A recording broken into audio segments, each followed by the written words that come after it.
It's that time of the week again. It's Premier League predictions time. Hey guys, welcome back to the channel. Welcome to another video. Today's video is going to centre around the Premier League predictions for this weekend. A reduced lineup this weekend, as obviously earlier on this week, to accommodate for the FA Cup clashes this weekend. There were several games that took place ahead of this round of fixtures, but we've still got plenty of football for us to talk about, analyse, and of course attempt to predict going forward.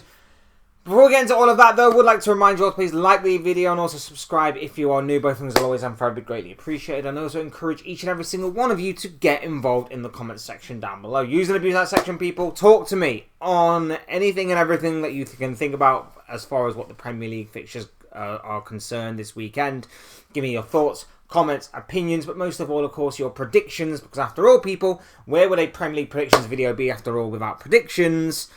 Down in that comment section below. I'm sure what you have to say will make for great and interesting reading, so please do get involved. And without further ado, let's go on with the video, shall we? Let's talk Premier League football, and we're going to start off with a Friday night game as Sunderland take on Nottingham Forest at the Stadium of Light. FPL managers, get your teams in order for Friday night's encounter, as I have gone with a 1-0 win in favour of the Black Cats. Now, as we know, Sunderland are very good at home. That's what their season's basically been built on. They've made the Stadium of Light an absolute fortress at times. Not impenetrable, but very, very tough indeed. And I think Forest might be the latest victim of that. Now, Forest do come into this game in pretty decent form. And, of course, they will be looking for the win to distance themselves even further from the threat of relegation. For a lot of teams this weekend and for a lot of teams going forward, we all know that the table is so clustered right now in all areas. Whether you're challenging for the title, whether you're challenging for top 5, whether you're challenging for other European football places, or whether you are battling relegation, that a win here and a win there might turn the prospect of whatever you're fighting for or fighting against upside down for yourself or for another team. So we know it could all change in the blink of an eye, but for Forest, I think they are pretty much safe. I think the relegation battle is between West Ham and Tottenham, as I discussed earlier on this week.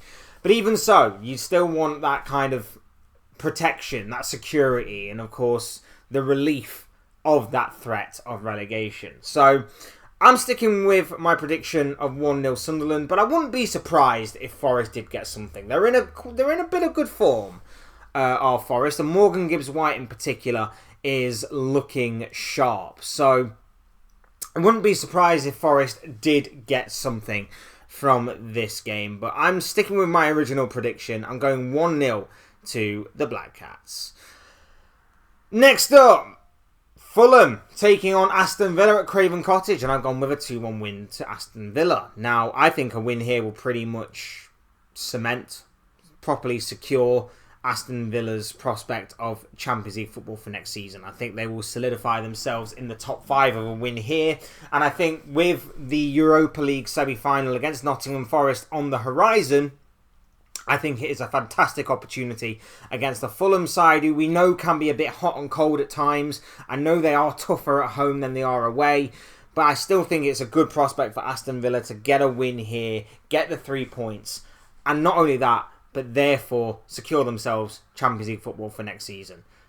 Then they can focus on the Europa League, and then Unai Emery and Aston Villa might have an unbelievable season on their hands, in which not only have they got Champions League football for next season already secured, but they could add a trophy to their cabinet in the form of the Europa League.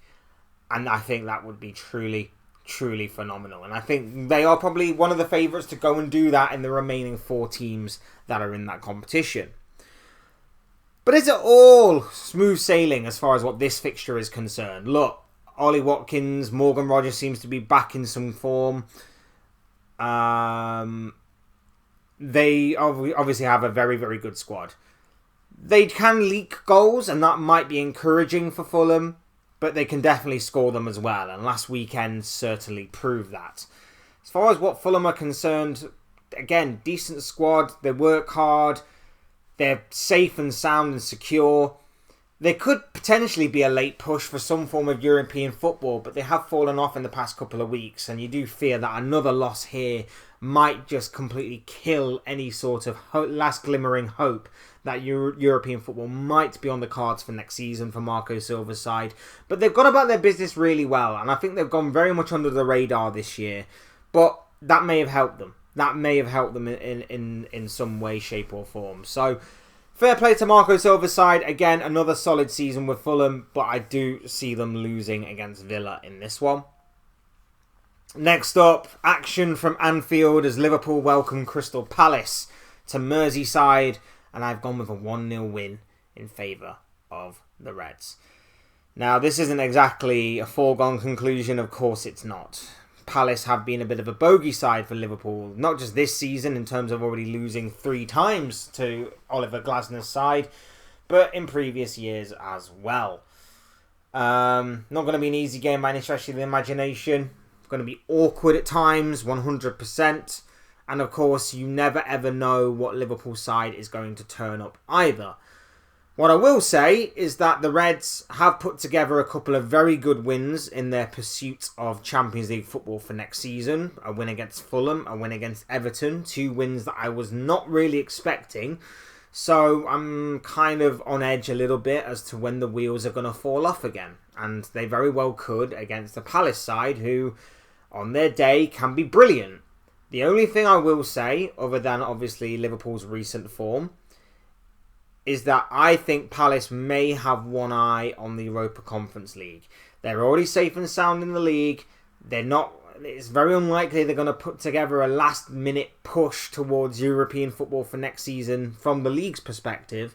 So I think their best bet, if they want to achieve European football for next season, is by winning the Europa Conference League. They are in the semi-final. They're probably one of the favourites to go on and win the competition from this point forward. They might be focused on that as well. And if they do, what a season it will be for Oliver Glasner and Crystal Palace. A truly phenomenal season. A truly phenomenal reign as Palace manager for Glasner. And let's be honest here, people. Like, if they were to go and do that, it would be an incredible story. An incredible story of not having any proper trophies for however many years it was. I do apologise. And then, of course, winning 3, if you want to include the Community Shield, 3, 2 if not, in consecutive seasons would be truly phenomenal if that was Palace. And that's why I think that maybe, just maybe, Liverpool might have caught Palace at the right time. Because if this was earlier on in the season, I don't think Liverpool probably get out of here with more than a draw, to be honest with you, at the very best. So I'm going with a Liverpool win. I don't think it will be goals galore. I'm not expecting a vintage performance from either side, to be honest with you. I'm expecting it to be a little bit scrappy at times. Not convincing from Liverpool's perspective either, but then again, very few performances have been convincing from the Arne Slot's men this year. So I'm sticking with a 1-0 win for the Reds. Next up, West Ham United taking on Everton at the London Stadium, and I've gone with a 2-1 win to the Toffees. Now, of course, this is a big game. Big game for both of these sides. West Ham, of course, battling relegation. A win here would heap immense amounts of pressure on Tottenham, who, of course, play at the same time. So I'm sure there are going to be a lot of fans that are just checking on each other's result. But West Ham currently hold their own destiny as far as their Premier League status in their hands. If they can get something from this game, that would be massive in terms of relegation, fighting off relegation in terms of Premier League survival. As far as what Everton are concerned, massive for them as well. I know they've dropped off these past couple of weeks. They've dropped some big points in their quest or their run at European football for next season, but they're still very much in the race for it. They just need to steady the ship, get back on track, and as I mentioned previously, a win here or a win there, and they could be well and truly back in the hunt for European football. It's not out of the realms of possibility that Everton could get Europa League football or Europa Conference League football for next year, and that would be a truly incredible season as far as what David Moyes and the Toffees are concerned. Not going to be an easy game by any stretch of the imagination for either one of these sides, but I have to go with Everton. I'm going with the form of the likes of Kiernan Dewsbury-Hall, who's been a revelation this season, and Beto, who is in very good goal-scoring form overall for Everton these past several weeks. I'm going with their form to get them across the finish line in what I think will be both teams to score and a 2-1 win in favour of the away side. Next up, already relegated Wolverhampton Wanderers host Tottenham at Molineux, and I've gone with a 1-1 draw. Now, already being relegated could mean one of two things. Number one, the team feels sorry for themselves, they feel hard done by, they decide to phone it in for the rest of the season and they don't care.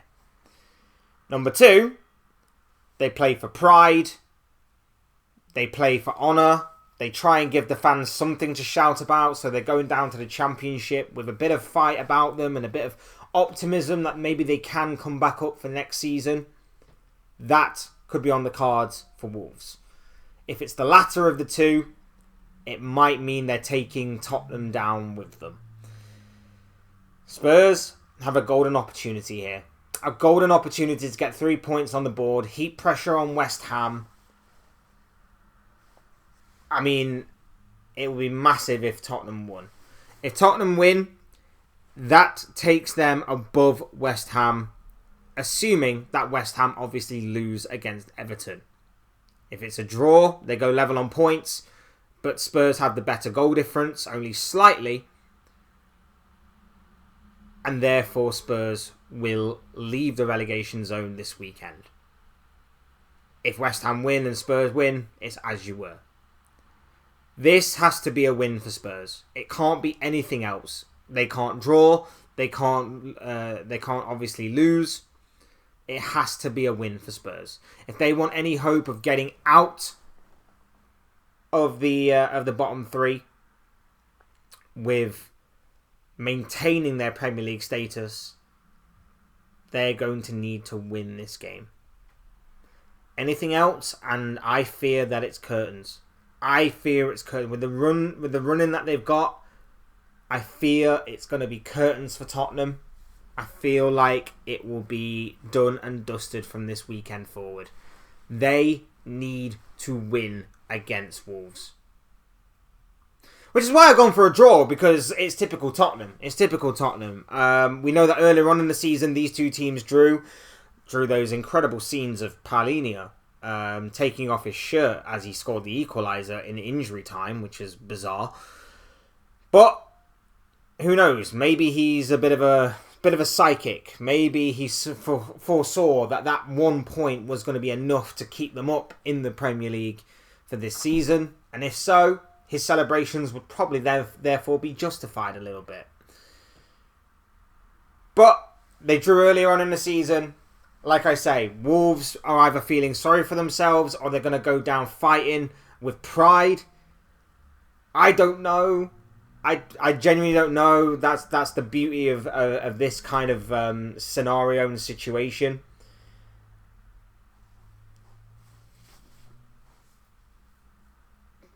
So I'm sticking with my 1-1. I'm sticking with my 1-1. I'm sticking with that. But it could be anything. It truly could be anything. Skipping ahead now to Monday night's game, and we've got action from Old Trafford where Manchester United will be hosting Brentford. I've gone 2-2. I've gone for a Desmond. And the reasoning is that both of these teams, one of them is looking to cement their place in the top 5 for next season. The other one is looking to maintain their pursuit of European football for next season. And I think Brentford can do that. I know they've been a bit awkward recently in terms of their run of form. They're on a run of 5 games drew right now, at the very least, I believe. They drew their last 5 games, Brentford. So they have dropped some big points, but they are still obviously in the race for top 7.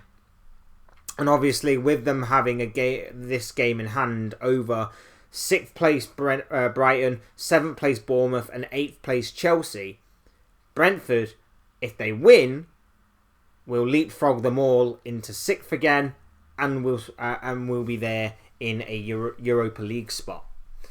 that could be massive for Brentford. That could be really massive for Brentford with a win. And let's be real here, people. It genuinely could happen. Man United shown a bit of some signs that maybe the bubble has burst a little bit under Michael Carrick in recent weeks. They weren't exactly convincing against Chelsea. They got the win, but they weren't exactly convincing against Chelsea. And I know they did have injuries and suspensions, and they didn't really have any centre-backs there.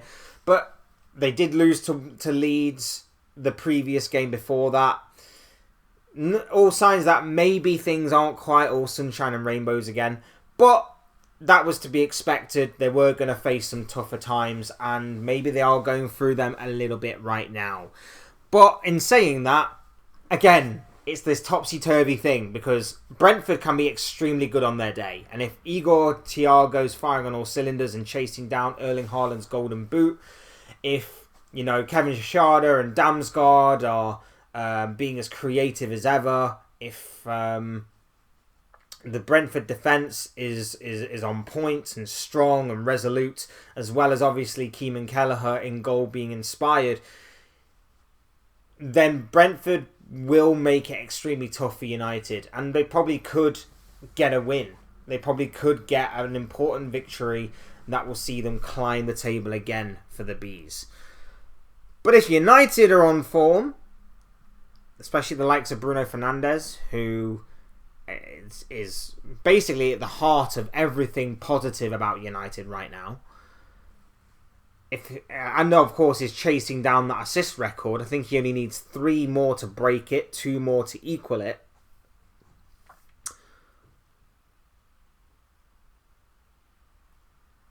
Then this could be United's game for the taking. It's going to be extremely tough. It's going to be extremely tough no matter which way around you look at it. I'm expecting goals galore, though. I'm hoping that United lose, but I'm going for a 2-2 draw. I'm going for a Desmond. I think there'll be goals galore. I think Bruno Fernandes will at least get 1 assist in this, maybe even both of them, if my predictions to come off. And I'm pretty sure that Igor Thiago will probably score at least 1 of the 2 Brentford goals that I've predicted here. So I'm going for a 2-2. I'm going for a 2-2. And finally, in what I believe to be the biggest game of this round of fixtures, the main events of this Premier League weekend, we've got action from the Emirates Stadium where Newcastle United travel to the capital to take on Arsenal. This is going to be massive. This is massive for Arsenal. This is monumental for Arsenal. Past several weeks, they've lost a lot of momentum, not just in the Premier League, but in other competitions as well. They lost the Carabao Cup final. They got shocked by Southampton, who knocked them out the FA Cup. They were unconvincing against Sporting, but managed to get through to a semi-final of a Champions League. And then the past 2 league games, they lost to Bournemouth and they lost to title rivals Manchester City. So much so that City have since gone on from that point and have actually overtaken Arsenal at the top of the table. Arsenal are second for the first time in a very long time. Second again, ole ole. And it's about what the mentality of Arsenal is now. It's about the mentality of Arsenal. They've been questioned before. They've been put under the microscope before. But none more like this. None more like this. They have, in the past several weeks, lost a 9-point lead at the top of the table. This game will make Manchester City once again have a game in hand over them. But it's about what Arsenal do with that advantage. Do they go on and lose points here? Do they lose it altogether? Or do they show they've got some mettle about them and redeem themselves from the past couple of defeats? Now, against Bournemouth, they were terrible. They deserved to lose. But against Man City, alright, Man City were the better team, but at least they showed a bit more fight and a bit more energy. A couple of things that were lacking from their game against Bournemouth. A couple of things that were seemingly a bit lacking in their game against Sporting as well. It's about testing the resolve of this Arsenal team now. They've seen a 9-point gap completely disappear in the space of a few weeks. Several weeks ago, Manchester City fans themselves were even saying the title race is done and dusted as far as what they're concerned. Fast forward to today, Man City are the favourites. Arsenal need to bounce back. And they face a tough task in doing it. But I firmly believe that if they can get past Newcastle and they can get past London rivals West Ham in their next game, and Fulham, because Fulham can be tricky as well. I might have got them two mixed up. It might be Fulham next, then West Ham. But either way, if they get them two games out of the way, they have got two favourable games at the end of the season to potentially secure the Premier League title. We're all about what Man City do as well, but we are now running out of room for error. The room for error, the margins for error is running thin. And this is all about now whether Arsenal can bounce back, redeem themselves, show what they are truly made of, or are they going to fall yet again? And they come up against a Newcastle side who have not had the best of seasons. They're not great. They're not in good form right now. They're faltering. They're stuttering. But they have that potential to sucker punch any opposition at any moment. And against an Arsenal side who may be mentally drained, maybe physically drained, if Newcastle smell blood here, they should go for the kill. They should go for the kill. This Newcastle side are physical. They've got long endurance. They're strong. That's on a good day. If Arsenal catch Newcastle on a good day and they're not firing on all cylinders, they're not ready, they're feeling sorry for themselves, they might as well have not turned up. What I think will happen in this game though, I don't think it'll be the most convincing game for Arsenal, but I think they will show how efficient they are yet again. Like they have done for most of this season. They've not exactly been pleasing or easy on the eye, but they have been efficient. And that is why I am sticking with a 2-1 prediction to Arsenal here. Not saying it's going to be pretty. Not saying it's going to be the best. But I think Arsenal 2, Newcastle 1 is how this game finishes. And I think Arsenal reclaim top spot. At least for now. At least for now. But I'd be lying to you people if I said that I want to be wrong on this. Sorry, I don't want to be wrong on this. Because I really, really want to be wrong on this. I really want Newcastle to get something from this game.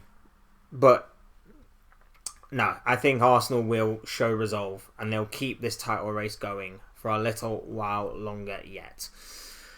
And there you have it. Those are just the thoughts, comments, opinions, predictions, feelings, whatever you want to call it, of this guy. I want to know what you guys are thinking and feeling, so please do get involved in the comment section down below. Use and abuse that section, people, and talk to me on the Premier League games that we featured in this video. Leave me your thoughts, comments, opinions, but most of all, of course, your predictions down below in that comment section.